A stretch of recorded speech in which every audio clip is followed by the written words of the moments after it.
안녕하세요. 저는 파혼으로 결혼이 엎어진 예비 신부입니다. 사연을 써보는 건 처음이라 구색에 맞게 잘 쓸 수 있을지 모르겠어요. 그저 제 이야기를 하다 보면 흐름에 따라 잘 들려드릴 수 있지 않을까 생각합니다.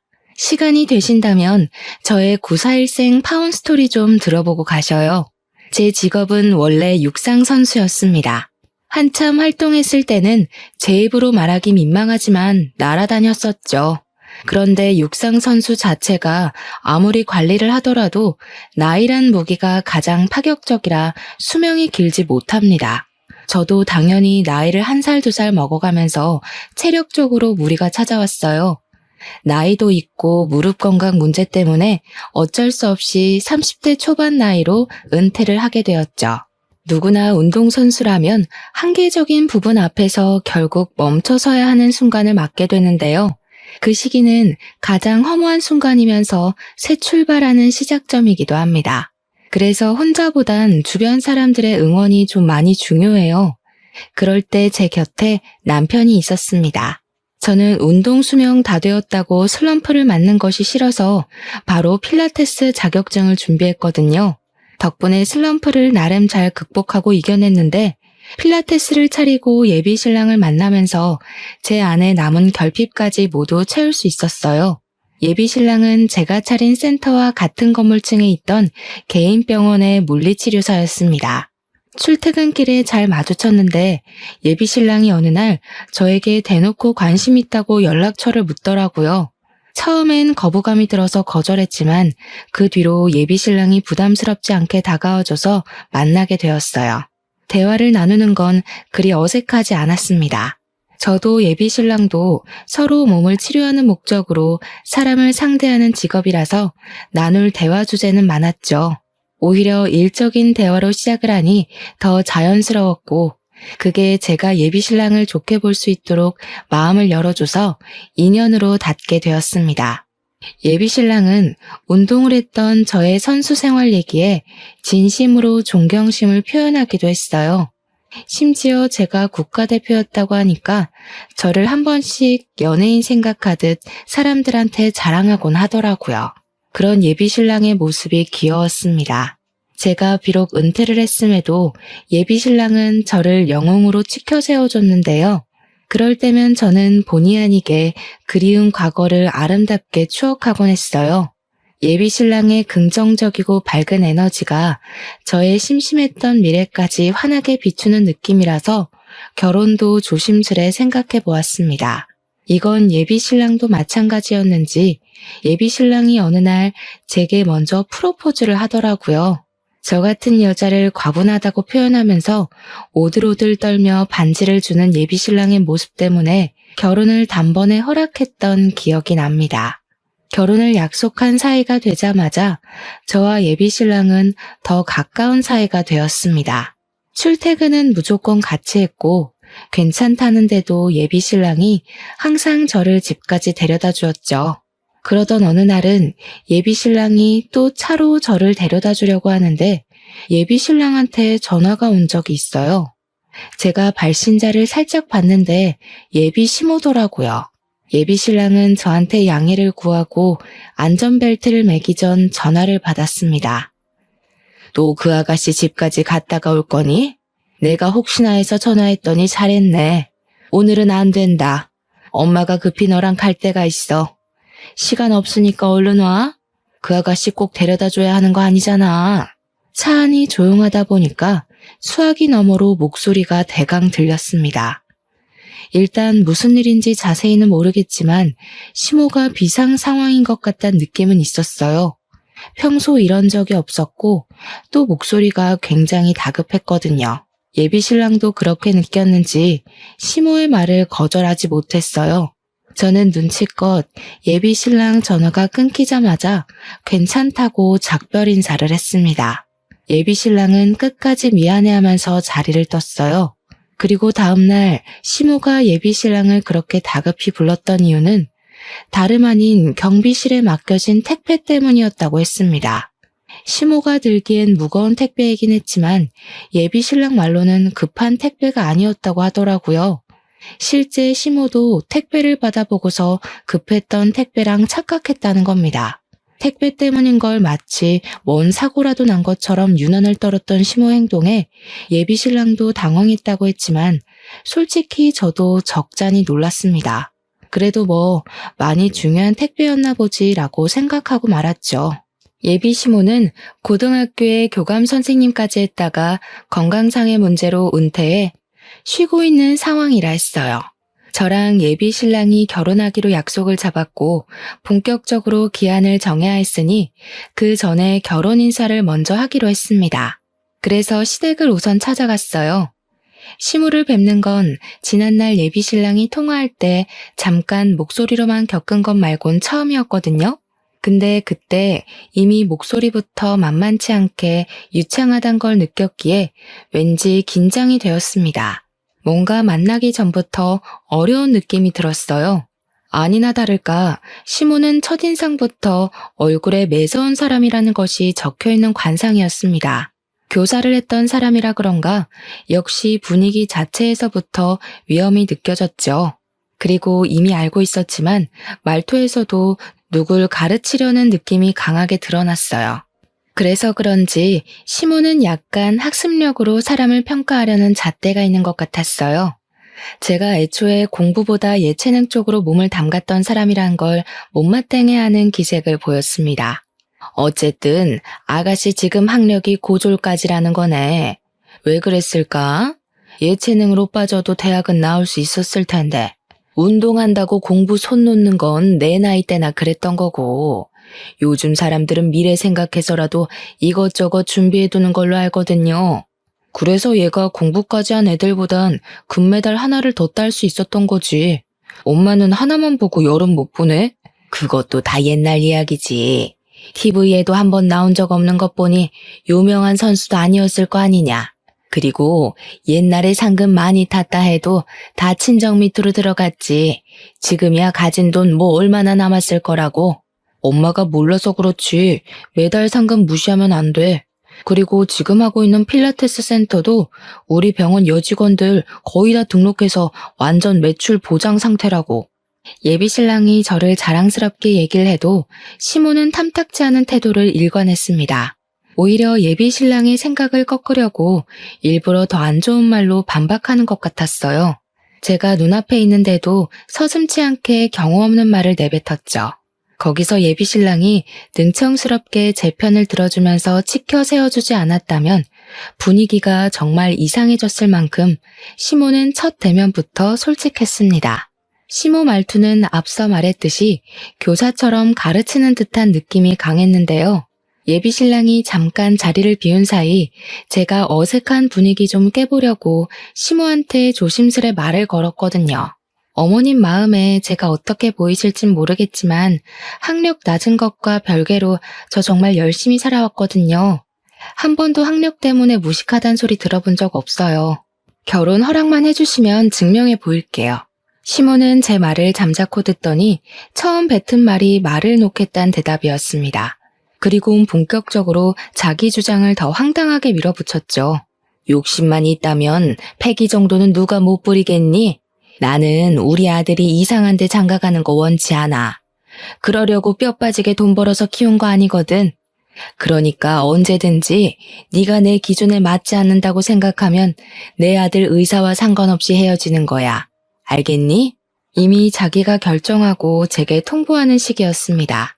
시모의 제안에 어안이 벙벙했던 저는 대답까진 못 해드렸어요. 예비 신랑이 자리에 같이 있을 때만 해도 그런 소리 안 하더니 저를 대놓고 떼어놓으려는 게 보여서 말문이 막혔어요. 우선 부모님 두 분이 학원 하신다고 했지? 학교 선생님도 아니고 일개 학원 강사면 겨우 먹고 살 정도겠구나.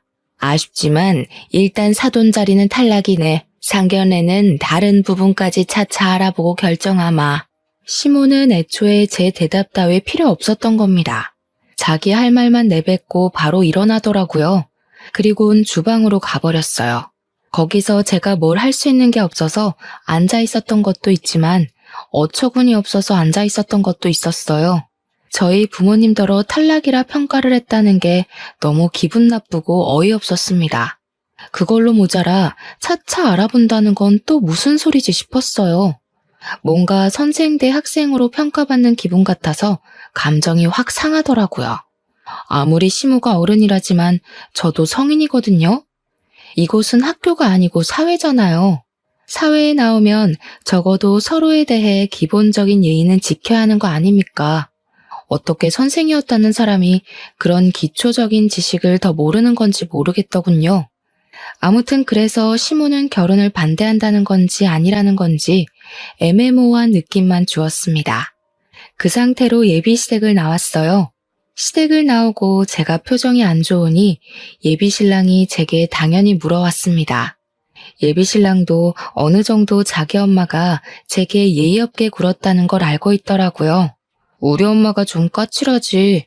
말은 저렇게 해도 마음은 따뜻하신 분이야. 처음부터 기준을 높게 잡아야 허튼 사람 걸러낼 수 있다고 괜히 오버하신 거야. 그러니까 너무 겁내지 마. 아마 당신이 감정적으로 안 나와서 엄청 좋게 보고 계실걸? 이런 것도 칭찬이라고 하는 건지 모르겠더군요. 예비 신랑은 자기 없을 때 시모가 제게 어떤 말로 돌직구를 날렸는지 몰라서 이런 태평한 소리를 하는 거였습니다.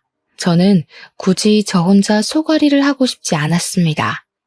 제가 아직 결혼을 한 것도 아니었고 예비 시모의 일이면 예비 신랑도 알고 있어야 된다고 생각했거든요. 그래서 예비 신랑이 자리를 비웠던 딱 그때의 사실만 얘기를 했어요. 그랬더니 예비 신랑이 뜬금없이 하하 웃더라고요. 저는 나름 심각하게 얘기를 한 건데 웃어버려서 더 기분이 나빴습니다.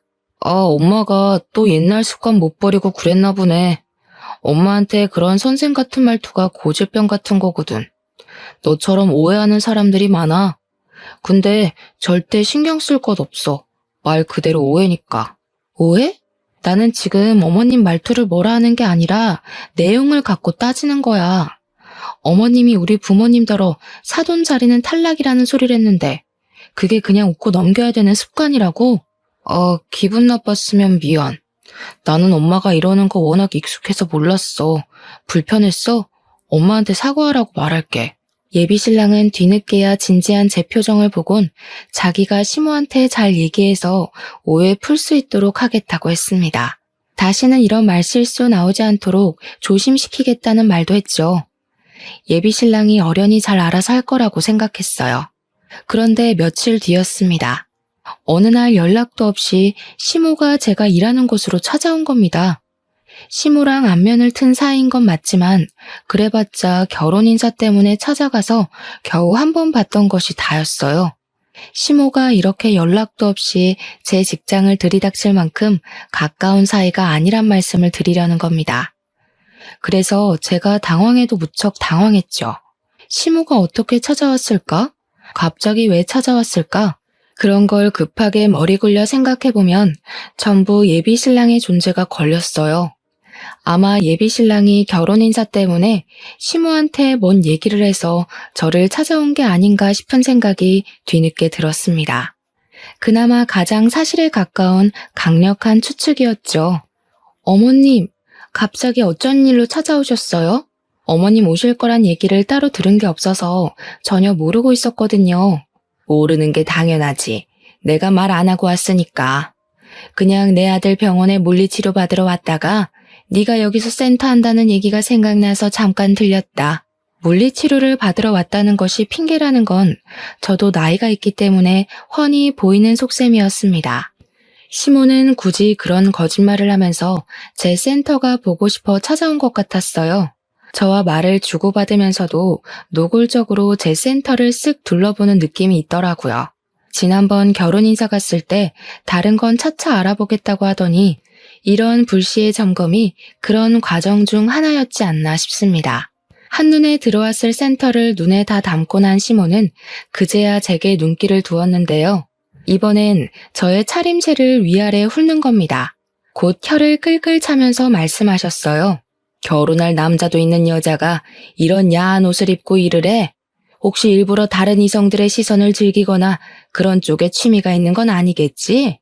그런 게 아니라면 앞으로도 이런 식으로 일할 거니? 이런 식이라뇨? 누가 들으면 제가 뭐 부정행위라도 하다 걸린 사람인 줄 알겠어요. 어머님, 여기 제 직장이에요. 아무리 그래도 말씀 좀 조심해 주세요. 조심은 너부터 하는 게 좋겠는데? 내 아들이 무려 같은 병원에서 일하고 있는 임직원인 걸 알면서 신부 될 사람이 쫄쫄이 입고 아래층에서 이런 식으로 설쳐대는 거 사람들이 알아봐. 천박하게 보지 않겠니? 말이 너무 대놓고 심한 것이 시모는 저한테는 아예 예의를 차릴 생각이 없어 보였습니다. 그 탓에 주변 회원님들까지 시모 하는 말을 다 듣게 되었는데요. 솔직히 너무 창피했고 자존심이 상했어요.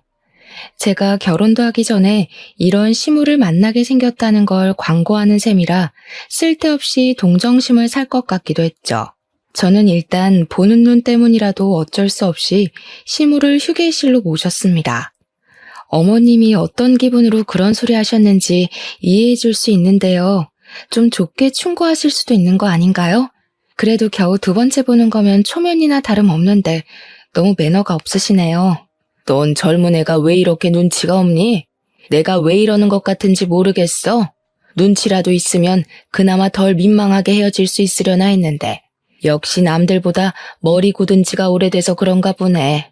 시모가 딱 그 말을 하면서 저를 새초롬하게 째려보는데 저는 그 순간 알아챘어요. 시모는 우리 결혼을 처음부터 반대했다는 것을요. 애초에 제가 운동을 했었다는 이유만으로 저를 며느리로 들일 생각이 아예 없었다는 것을요. 알아서 떨어져 나가길 바래서 저한테 그리 매너 없게 굴었다고 친히 말씀하시더라고요. 그걸 그제야 눈치챈 저도 어쩌면 미련한 면이 없지 않았다곤 볼 수 없을지도 모르겠네요. 나는 적어도 우리 아들이 같은 병원 일 하는 사람이나 공무원은 되는 사람이랑 결혼하길 바라거든. 요즘 세상에 가방끈이 길고 짧은 건 상관없다고들 하는데 난 교감까지 해봤잖아. 내 눈엔 다 티가 나. 시모가 말하길 저는 겨우 고졸이었고 고등학교 때도 공부보단 운동을 했던 사람이니 저랑 예비신랑은 격이 안 맞는다고 판단하셨습니다. 그래서 어머님이 여기까지 오셔서 하고 싶은 말씀은 뭔데요? 어머님 지금 지난번에 했던 말 또 하고 계세요. 저 그만 무시하시고 바른 대로 말씀해 주세요. 내가 널 또 언제 무시했다고 그러니? 이것 봐. 조금 마음에 안 드는 말 했다고 바로 꽁해져선 못되게 표현하기나 하고 뭐 어차피 길게 볼 사이 아니니 나도 입 아프게 길게 말 안 하마. 이 결혼하지 마라. 시모는 예비신랑이 아직 저를 좋아해서 자기가 자기 아들한테 헤어지라고 말 못하니까 저더러 먼저 이별을 통보하라고 종용하기 시작했어요. 결국 이거였던 거예요. 그날 제 센터를 찾아온 이유도 제가 어떤 일을 하는지, 어떻게 일을 하는지 점검하러 왔다기보단 결혼 반대가 본 목적이었던 거죠. 어차피 네가 우리 집에 며느리로 들어오면 지옥일 거야. 내 아들은 내 말이면 결국 거역 못하는 애고 나는 널 절대 며느리로 인정 안 할 거거든. 불보듯 뻔한 지옥길에 뛰어드는 멍청한 짓은 안 하겠지? 공부 안 했다 해서 혹시나 싶어 알려주러 오긴 했다만 시모가 결혼하지 말라는 소리를 하자마자 그래도 그 말 할 때만큼은 최소한의 예의를 갖춰줄 거라 생각했습니다. 끝까지 사람 자존심을 긁어줄 진 몰랐네요. 시모는 저더러 잘 알아들었을 거라 생각한다면서 자리에서 일어나더니 웬만하면 자기 아들 눈에 안 걸리는 게 좋을 것 같다고 여유되면 자리를 옮기란 말도 하더군요. 그리곤 센터 나가셨습니다. 저는 배웅도 안 해드렸네요. 어이가 없어서 한동안 열이 받아 앉아 있었어요.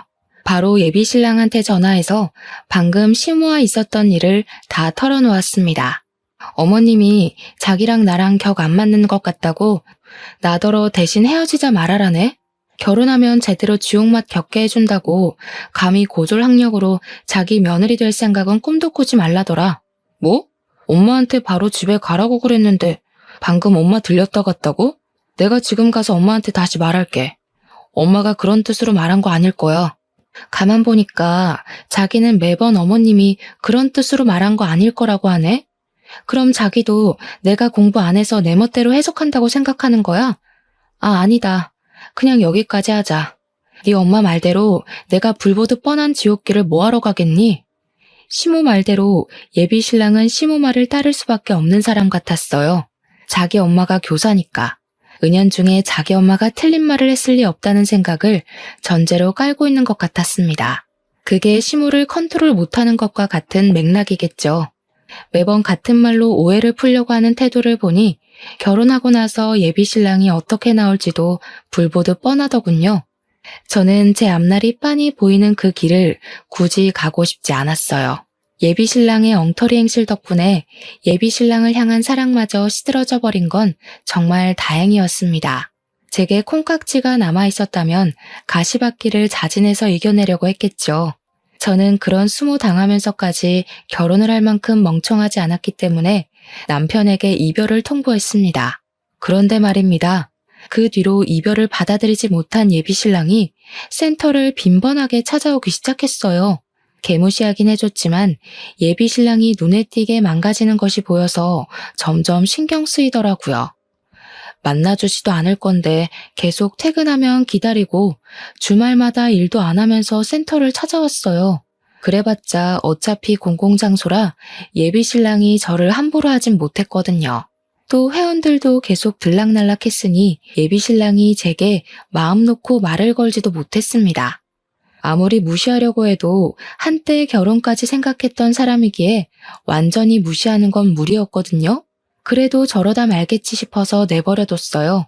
선을 넘는 짓을 하는 건 아니라서 경찰에 신고까진 안 했죠.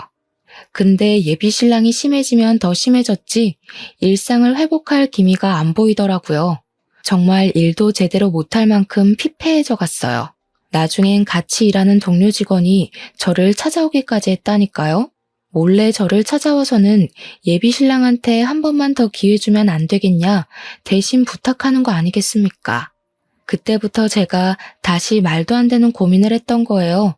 원래 한 번 고물이 되어버린 건 다시 걷어들이는 게 아닌데 쓸데없이 제 손때 묻은 그 고물에 정이라도 남아있었던 건지 결국 흔들린 거죠. 그런 와중에도 예비 신랑은 제게 매일 전화해왔고 저만 보면 하염없이 울고 그랬어요. 그래서 수천 번 고민 끝에 제가 결국 예비 신랑을 다시 만나버렸네요. 대신 결혼은 보류하고 말이죠. 내가 무슨 일이 있어도 엄마가 너한테 입도 뻥긋 못하게 만들 거야. 네가 나 믿어준 거 절대 실망시키지 않을게. 정말 고마워. 예비 신랑은 저랑 어떻게든 결혼까지 하고 말겠다는 기세를 보였어요. 저는 솔직히 결혼 욕심까진 더 이상 없었거든요. 근데 예비 신랑이 자기가 알아서 시무를 처리해보겠다니까 그냥 그 모습도 궁금해서 내버려 뒀습니다. 그런데 그걸 아주 화끈하게 보여줄지는 몰랐어요. 예비 신랑이 제게 결의를 보여준 지 한 달이 지났을 때쯤이었는데요. 예비 신랑이 그동안 자기 나름대로 시무한테 반항을 했나 보더라고요. 어느 날은 퇴근하고 집 앞에 갔는데 예비 신랑이랑 시무가 먼저 도착해서 기다리고 있더라고요. 시무는 예비 신랑이랑 헤어지고 나서 처음 보는 거였거든요. 준비되지 않은 마음으로 시무를 발견하니 저절로 주춤하게 되었습니다. 저도 모르게 굳이 마주치고 싶지 않아서 도망가려는데 예비 신랑이 저를 붙잡고 한 번만 같이 시간 갖자고 부탁하기 시작했어요. 자기가 시무를 회유시켜서 사과하러 온 거라고 하더라고요. 예비 신랑이 곧장 시무를 끌고 제 앞에 세우더니 정말로 사과하라고 시키는 겁니다. 엄마 분명 나 결혼시키겠다고 약속했어. 안 그럼 내가 엄마 아들 안 하겠다고도 했고. 예비 신랑이 시무한테 저렇게도 말을 할 줄 아나 싶었어요. 그걸 보면서 예비 신랑도 시무한테 대들려면 대들 수 있는 사람이구나 라는 생각이 들었습니다. 근데 문제는 시무가 진짜 제게 사과를 할까? 그거죠. 처음부터 제가 수준 낮아서 마음에 안 들다 했던 사람인데 콧대 높은 사람이 과연 고개를 숙일까요? 아니나 다를까 시모는 자기가 사과하는 모습을 아들한테 보이기가 싫었는지 예비 신랑더러 자리 피해달라고 했습니다. 예비 신랑은 그런 시모의 말을 거역하려 했지만 시모가 엄마의 마지막 자존심은 지켜달라고 해서 어쩔 수 없이 자기 차에 올라탔어요. 그렇게 해서 저랑 시모 단둘만이 집 앞에 서서 마주보는 상황이 되었죠. 사과하신다고 제가 무조건 받아줄 거란 기대는 안 하셨으면 좋겠네요. 제 기준에서 진정성이 별로 안 느껴진다면 사과 거절할 생각이라서요. 저는 일단 시모한테 기죽고 싶지 않아서 기선제압을 하였어요. 그랬더니 그때 시모가 예비 신랑 눈치를 보더니 가방에서 검은 봉지 하나를 꺼냈습니다. 착각하지 마. 넌 여전히 내 며느리감 아니야. 다음 주에 우리 아들 선봐줄 공무원 아가씨 알아놨는데 너 때문에 진행이 안 되려고 하거든? 아무래도 내 아들이 귀신에 홀린 게 아닌가 싶어서 조치 좀 취하려고 찾아온 거야. 그 순간 시모가 들고 있던 검은 봉지를 제 머리 위로 쏟아버렸어요. 봉지 안에 든 내용물은 다름 아닌 굵은 소금이었습니다. 그것은 제 머리부터 옷 안까지 침범하여 순식간에 살갗을 따갑게 만들었어요. 정말 머리에 망치를 맞았다는 기분이 그런 기분이지 않나 싶더라고요. 그 잠깐 동안 온 신경이 얼어붙은 것처럼 꼼짝할 수가 없었습니다. 제 기준에서 상상을 초월하는 무례함이었거든요. 조금 뒤늦게야 정신을 차린 저는 결국 참지 못하고 시모가 들고 있는 가방을 빼앗아 버렸어요. 제가 둘러쓴 소금과 우리 집 앞에 쏟아진 소금을 전부 다 주워 담기 시작했습니다. 그러자 시모가 놀라서 자기 가방을 뺏으려고 하더군요. 저는 그런 시모를 밀어내며 시모 가방 안을 악착같이 소금으로 범벅했어요. 야, 뭐 하는 짓이야? 이 명품이 얼마짜린 줄 알고 이래? 기스난다고. 당장 안 내놔? 왜요? 남의 집에 쓰레기를 가져왔으면 도로 가져가야지. 여기 안에 쓰레기밖에 없어서 쓰레기통인 줄 알았는데 명품은 무슨? 주인이 쓰레기면 명품도 이렇게 쓰레기밖에 안 되는 거라고요. 시모는 제 손에 들린 가방을 뺏으려 했고 저는 뺏기지 않으려 사투를 벌이는 사태가 벌어졌습니다. 그때 제가 어느 시점에서 가방을 놔버렸어요. 그러자 시모가 보기 좋게 발라당 넘어져 버리더군요. 그 꼴에 대고 제가 남은 소금 싹 다 가져가라고 친히 손으로 퍼다 시모한테 전부 뿌려줬습니다. 나도 당신 며느리 할 생각 없는데 만약 재수없게 며느리가 된다면 그쪽을 영원히 불행한 시어머니로 한번 만들어줘 볼까 했거든? 똥 밟았다 생각하기 싫으면 내 눈앞에 다신 나타나지 마세요. 마지막 경고예요. 우리의 소란을 알고서 뒤늦게 차에서 내린 예비 신랑은 사태의 심각성을 보고서 경악을 금치 못했습니다. 그리곤 바로 넘어져 있는 자기 엄마한테 달려갔어요. 저를 다소 원망스럽게 쳐다보더라고요. 자기야, 우리 엄마가 사과하러 온 거잖아. 아무리 쌓인 게 있어도 이건 아니지. 엄마가 한 발 양보했으면 자기도 똑같이 양보해야 되는 거 아니야? 대체 왜 이렇게 못되신 거야? 아, 그래. 네가 고작 이 정도 안목이란 거 확신할 수 있게 돼서 다행이다. 이제는 고물 재활용 못하겠어. 너도 네 엄마랑 세트로 내 눈에 띄지 마. 발모가지 비틀어버리기 전에. 저는 둘 다 꺼지라고 쫓아내고서 문을 닫아버렸습니다. 다신 찾아오지 말라 했더니 예비 신랑이 뒤늦게 제가 아까운지 또 설득하려고 찾아오대요. 꺼지라고 소리치면서 경찰 신고할 거라고 하니까 불이 나게 도망치고는 더 이상 안 찾아오더라고요. 사실 처음 이 결혼이 엎어졌을 때 그대로 마무리를 했다면 그나마 감정만 조금 상한 채로 지나 보냈을 기억이었을 겁니다. 그런데 제가 쓸데없이 게임에 넘어가서 아주 더럽게 엎어진 결혼이 되어버린 거죠. 그건 제 스스로의 업보라고 인정하기에 길게 탓할 생각은 없었어요. 그저 그 사람들과 관련된 모든 인연을 빨리 정리하고 싶었습니다. 출퇴근하다가 어쩔 수 없이 마주쳐야 할 예비신랑 얼굴 보기 싫어서 센터도 한 달 안에 문 닫아버렸어요. 저는 이러한 사정을 친정 부모님한테 빠짐없이 고백했습니다. 친정 부모님은 저의 이야기를 늘 하나의 경험으로 봐줄 뿐 절대 질책한 적은 없었던 분들이라 위로가 되었거든요. 역시나 부모님 두 분 다 제게 잘했다고 해주셨어요. 오히려 상견례까지 못 가 시모 낯짝 한번 마주해보지 못한 걸 아쉬워하셨습니다. 그렇게 저는 잠깐 따끔했을 뿐인 인연에서 발을 빼고 벗어날 수 있게 되었는데요. 센터는 아빠가 학원 건물 1층에 자리 내줄 테니까 거기서 하라고 하더라고요. 사실 초반에 저희 친정 부모님 소개할 때 학원 운영하는 강사라고만 했잖아요. 시모가 무시할 정도로 작은 학원은 아닙니다. 나름 이름 있는 공시학원 2개를 크게 운영하고 있거든요. 그 학원이 있는 건물 2개도 전부 부모님 소유였어요.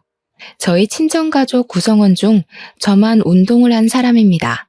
제가 운동에 소질이 있다는 걸 부모님께서 미리 알아보시고 몸을 쓰는 진로로 직업을 가질 수 있게 지원해줬던 거예요. 저 말고 저희 친정 부모님 2분은 스카이 명문대를 나왔고요. 하나 있는 친오빠는 외국에서 치대생으로 유학 중이었습니다. 저는 예비신랑과 만나는 기간 동안 이 사실을 굳이 예비신랑한테 알리지 않았어요. 가정사를 얘기해도 그저 적당선으로만 거짓말하지 않고 두루뭉술하게 말했을 뿐이었죠. 왜냐면 부모님이 돈 때문에 움직이는 사람을 별로 안 좋아하기 때문이었어요. 키나 사위가 될 사람이면 나중에 재산도 나눠주게 될 텐데 돈독오른 사람은 거르고 싶다는 것이 가장 중요한 이유였습니다. 그리고 또 강약약강의 사람들도 안 좋아했는데요. 부모님은 저희 집안이 상대적으로 상대 집안보다 못나 보일 경우 상대 집안에서 어떤 태도로 나오는지를 중요하게 생각하셨습니다.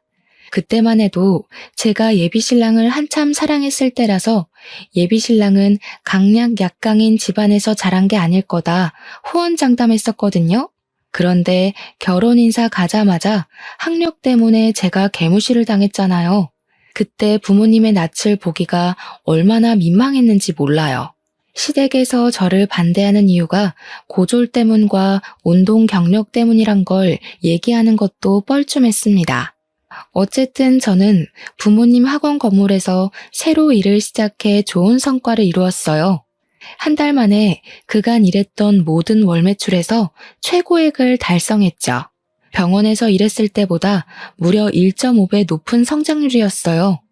학원가라서 학생들의 공부를 방해하는 건 아닌가 걱정했는데 오히려 공시생들에게 운동이 중요한 생활 리듬으로 작용하더라고요.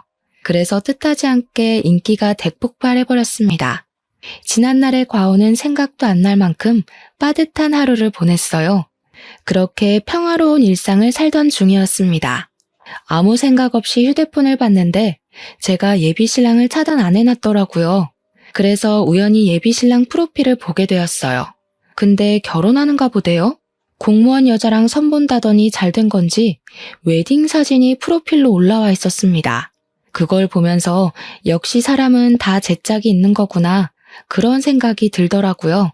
제게는 어렵기만 했던 그 남자와의 결혼이 어떤 여자한테는 겨우 몇 개월 만에 결혼까지 직행했을 만큼 수월했다는 의미잖아요. 예비신랑과 결혼을 못해서 아쉽다는 말을 하는 게 아니라 그저 사람은 저마다 묶인 인연이 따로 있는 것 같다는 걸 느꼈다는 것 정도예요. 그런데 생각해보면 말입니다. 세상에 이루어질 수밖에 없는 운명적인 인연이 있다면 그 반대도 있다는 소리잖아요. 참 끈질긴 앙숙의 인연도 분명 존재하지 않겠습니까? 제가 아마 예비신랑과 운명이 아닌 앙숙의 연으로 묶여진 관계가 아닌가 싶었어요. 그렇게 느낀 이유는 당연히 그 집안 사람을 또다시 마주치게 되면서였습니다. 한참 평소와 같은 일상을 보내고 있을 무렵이었어요. 대낮이었고 곧 점심시간이라서 건물 내부에 점차 사람들의 유입이 많아지고 있을 때였죠. 그 시각 저는 센터에 있었는데요. 갑자기 건물 내에서 엄청난 소란이 나는 겁니다. 소방 대피훈련할 때 말고는 보통 이 정도의 소음은 생기지 않는 곳이 공시학원이거든요. 그래서 단연 그 소리에 관심이 몰릴 수밖에 없었어요. 저뿐만 아니라 건물 내부의 모든 사람들이 다 그랬죠. 그건 수업까지 방해될 정도의 행패였던지라 구경 나가지 않을 수가 없었는데요. 저도 뒤늦게 센터를 나가봤다가 정말 깜짝 놀랐지 뭡니까. 소란의 중심이 있는 사람 중 한 명이 예비 시모였던 여자가 아니겠어요? 인파에 가려져서 시모만 보였을 땐 시모가 저를 찾아내서 이곳을 온 줄 알았습니다. 등골에 소름이 쫙 끼쳤죠. 그런데 조금 더 인파를 뚫고 중심으로 들어가니 시모가 웬 젊은 여자의 머리채를 잡고 성난 얼굴을 하고 있더라고요. 저를 찾아온 게 아니었다는 건 일단 안심이었지만 상황 자체는 여전히 당황스러웠어요. 공무원도 아닌 게 공무원이라고 거짓말을 쳐? 어쩐지 뭔가 이상하다고 했어. 아직 필기도 못 붙어서 학원이나 다니고 있던 주제에 어디서 공무원이었던 나를 속이고 내 아들이랑 결혼을 하려고 해? 내 아들한테서 얼마나 뜯어갔어? 보아하니 시모에게 머리채를 잡혀 비명을 꽥꽥 지르고 있는 여자는 제가 예비신랑 프로필에서 봤던 그 여자인 듯 했습니다. 예비신랑과 결혼하려 했던 여자인데 공무원이 아니라 우리 부모님 학원을 다니고 있던 공시생이었나 봐요. 억울해하면서 해명하는 여자 얘기를 들어보니까 결혼하기 전에 시험이 하나 있는데 그때 무조건 붙을 자신이 있어서 일부러 말 안 했다고 하더라고요.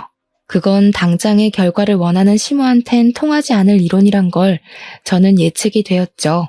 시모는 지난날 제가 일하는 곳을 불쑥 찾아왔던 것처럼 저 여자 다닌다는 직장도 몰래 알아내서 따라왔다가 덜미를 잡은 상황 같았습니다. 처음엔 시모의 무례함에 분노만 느껴졌는데 시간 좀 지나니까 한결같이 정신 못 차리고 아들 앞길 막고 서 있는 시모가 한심해 보이더군요. 저는 그런 시모를 향해서 무의식적으로 혀를 끌끌 차버렸어요. 그 순간 약속이라도 한 듯 시모와 눈이 정통으로 마주쳤죠. 시모가 겨우 3번밖에 안 본 저를 알아보더라고요. 제게 곧장 삿대질하면서 이젠 저를 공격하는 거 아니겠습니까? 아, 너도 여기 다니고 있었니? 이제서야 공부가 아니면 살 길이 없다는 걸 알았나 보지?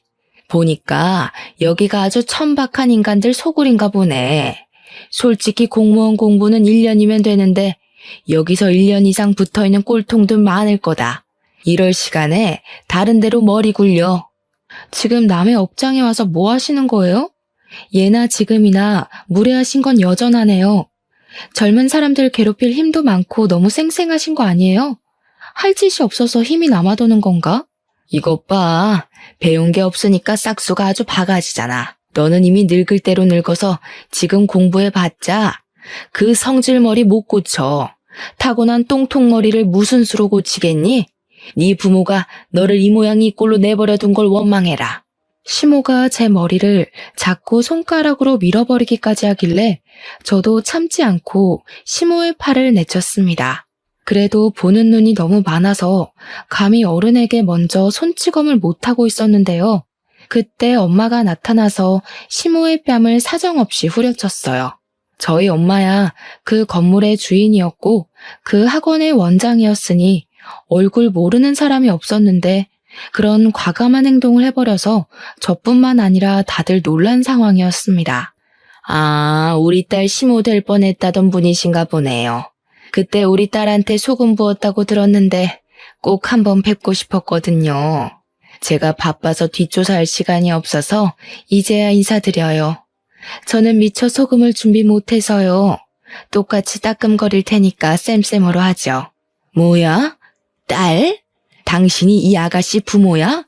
어쩐지 밑도 끝도 없이 천박하게 손부터 올린다 했다. 부모가 이 모양이니 자식 새끼도 개념 없는 짓 하고 다니지. 보나마나 그쪽도 어디 중졸이나 고졸이죠? 아, 국민학교로 끝인가? 시모는 얻어맞고도 뭐가 그리 당당한지 우리 엄마 앞에서 하하호호 열심히도 비웃고 있었습니다. 그런데 앞서 말씀드렸다시피 건물 이용자 중에서 우리 엄마를 모르는 사람들은 거의 없어서 다들 시모가 하는 말에 오히려 더 수군거릴 뿐이었어요. 스스로 조롱거리를 자처하고 있는 시모를 보면서 저도 웃음이 나오더군요. 네, 잘 물으셨네요. 당신이 일개 학원 강사라고 무시했던 여기 학원 원장입니다. 그쪽 어떻게 생겨먹었나 상견례 못해서 많이 아쉬웠어요. 근데 남의 건물에서 이렇게 꼴불견으로 나타날 줄은 몰랐습니다. 시모는 우리 부모님 학원 규모를 얼마 정도로 생각했는진 모르겠는데 일단 눈으로만 훑어도 학원 크기가 소규모는 아니니 좀 당황하는 눈치였어요. 그걸 엄마도 아는 건지 대답 못하고 있는 시모에게 마지막 한 방을 먹여버리시더라고요. 참, 고맙단 인사 꼭 드리고 싶었어요. 하마터면 우리가 건물 하나 날릴 뻔했잖아요. 저희가 딸 결혼하면 선물로 건물 명의 넘기려 했거든요.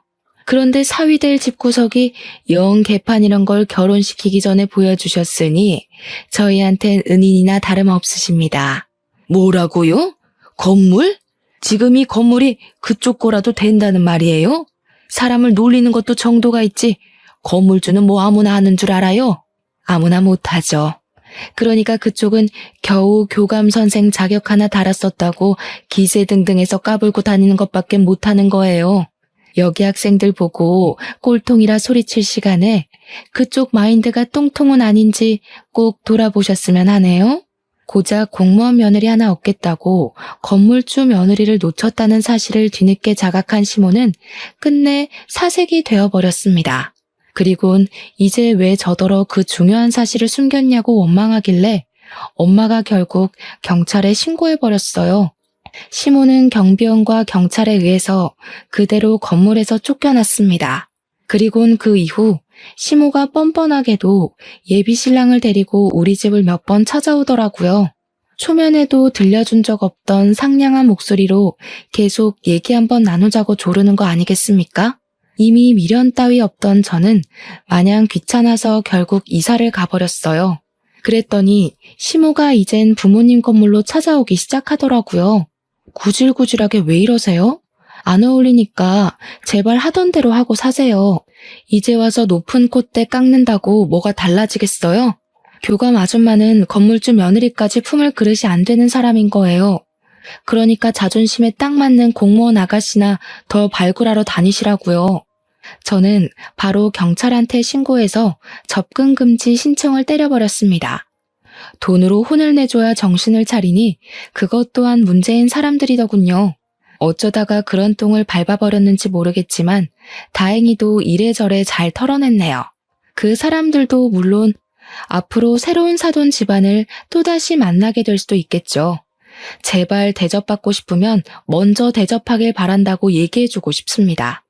제 이야기 잘 들어주셨나요? 저도 사연을 올릴 수 있는 경험해봐서 뜻깊은 시간이었습니다. 이 시간 즐거웠고 들어주신 청취자분들께 진심으로 감사 인사드립니다.